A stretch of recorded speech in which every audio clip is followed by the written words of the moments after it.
Joni, you've a lot of young players that probably haven't had to deal with back-to-back like lopsided losses. And that it's hard for me to tell way up above, but it looked like maybe sometimes in the second half you're trying to console, like, nah, maybe keep her spirits up. I don't put words in your mouth, but you talk about maybe the mental aspect of that, dealing with that. Yeah, well, obviously it's frustrating. We want to win. We want to play well. And so there's times where we're frustrated. It's with anything. This is basketball, but it's anytime you work towards something and you don't get the expectation or outcome that you want, right? And so for us, it's again like, yes, be frustrated about that, but what is our response going to be to that? And so again, our conversation with them is having fresh eyes, taking the right next step, and starting to correct some of the same mistakes that we make. And that's where we've got to get over the hump. You know, we're doing some of the same things consistently that is going to continue to hurt us in these games that we're playing if we don't get it corrected.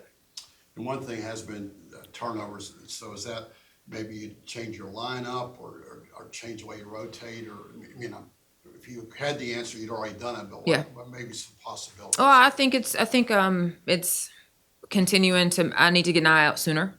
In some cases, I'm not saying she's the one that's responsible for the turnovers. I need to sub her sooner. I need to make sure that we're subbing in and out a little bit quicker, probably to have fresh legs, making sure that everybody is on the same page with what it is we're doing. There are a couple times those turnovers are for different reasons.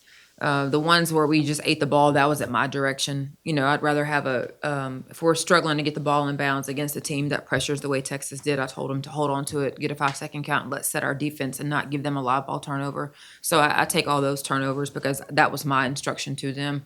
In terms of some of the other ones, it's meeting the pass, not waiting on the pass, not getting pushed off the line of the screen so you can make the right pass. All those things we've got to continue to help them be better in those situations.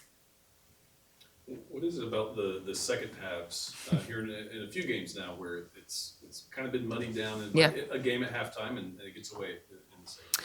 I wish I had an answer for you. That is the conundrum that we're trying to figure out. I don't know if we do something different in terms of what the third quarter looks like. I don't know if we don't go into the locker room at halftime, if we get them out sooner. I don't know.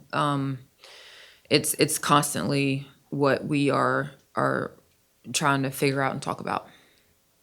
Janae talked a little bit about at the beginning of the season, you kind of breaking down the schedule in parts, and specifically this 3-game stretch Yeah. where you just have, you know, ranked SEC opponents. Can you kind of just walk us through how you approach that with the team initially and then now? It's a long story. You ready for it? We try to make sure that they have an understanding of this league, and so we talk about it all the time. But before we went into conference play, we put obviously the entire schedule on the board, and we want to take it game by game. But that is the only time we talk about it in its entirety, and then we break it up into pieces. And this is a stretch, right? This is one of those pieces, and so we obviously want to win and expect to win every game we play.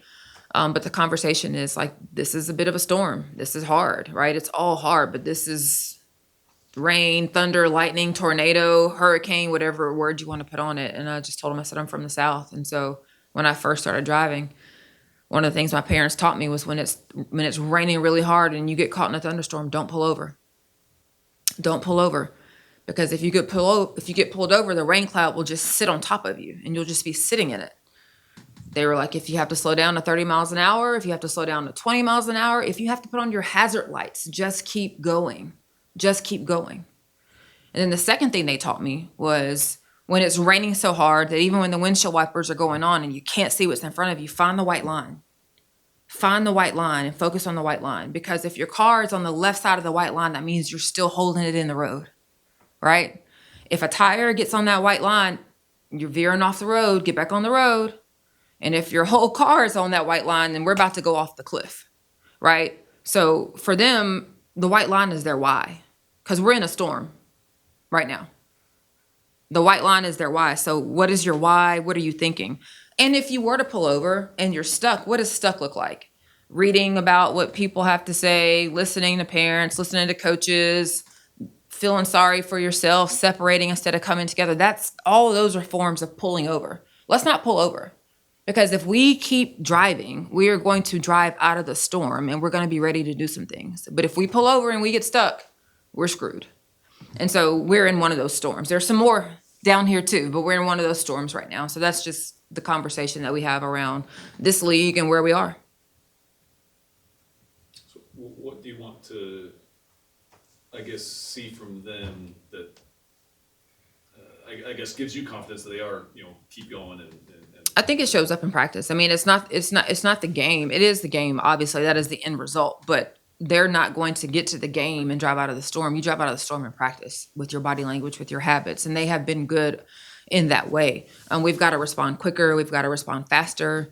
And again, not that they are, but nobody feels sorry for you. Nobody feels sorry for you. And so we've got to make sure that we show up every single day, continuing to attack the very thing that's going to help get us better.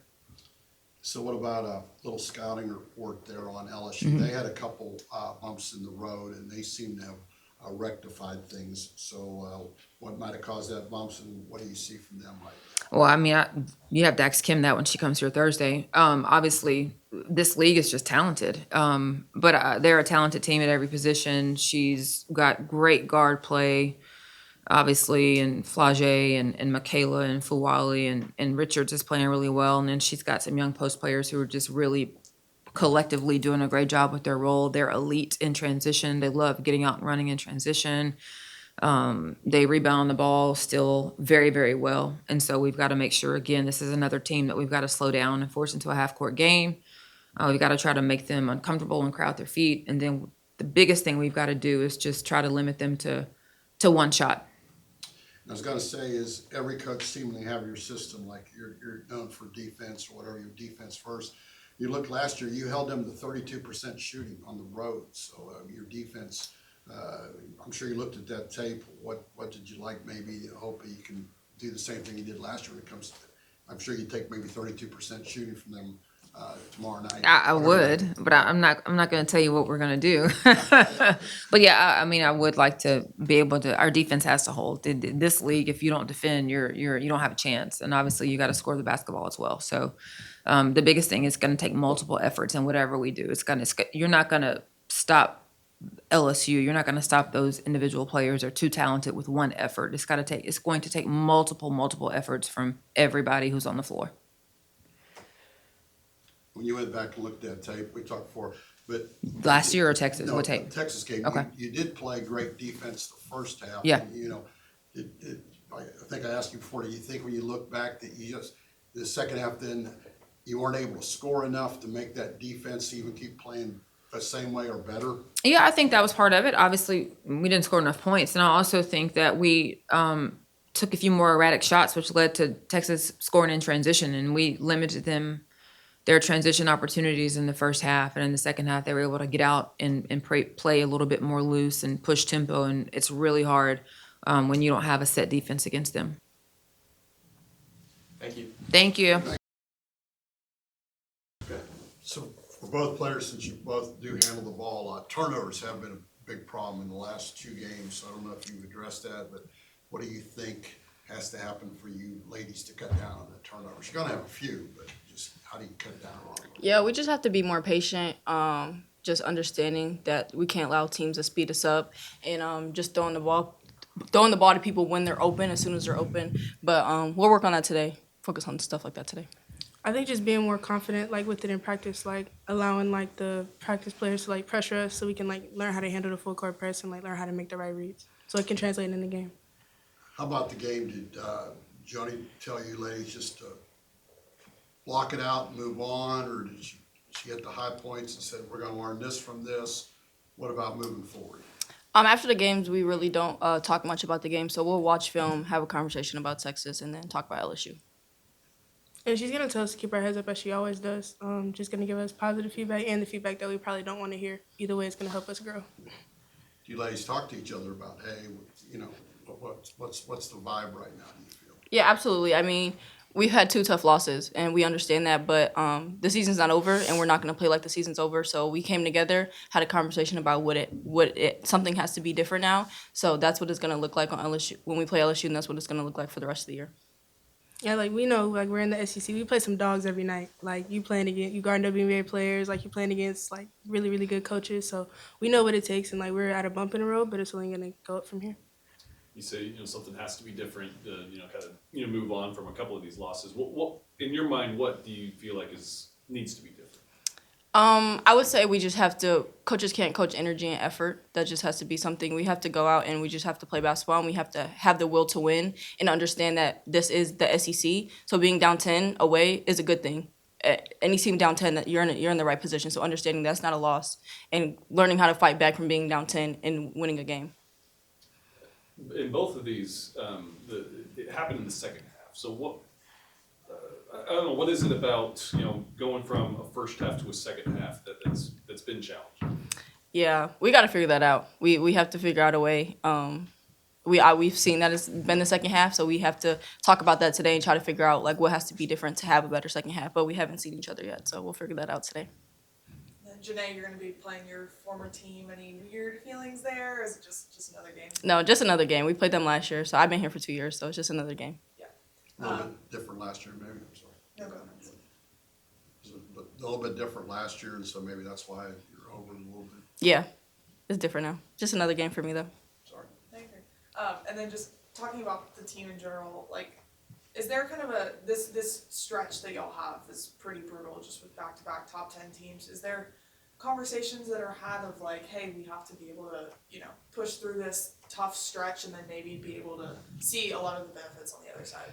I think Joni did a really good job before we played any SEC game. When we got back from Christmas, was we laid out our schedule and talked about like these sections of our schedule and how hard what it could look like, and understanding that it's just the beginning of SEC. So understanding that we talked about what this may look like. So we're still fine, and just understanding that it's a gauntlet. That's the league that we're in, and understanding that we have a lot of games left to turn it around. So I think that's important.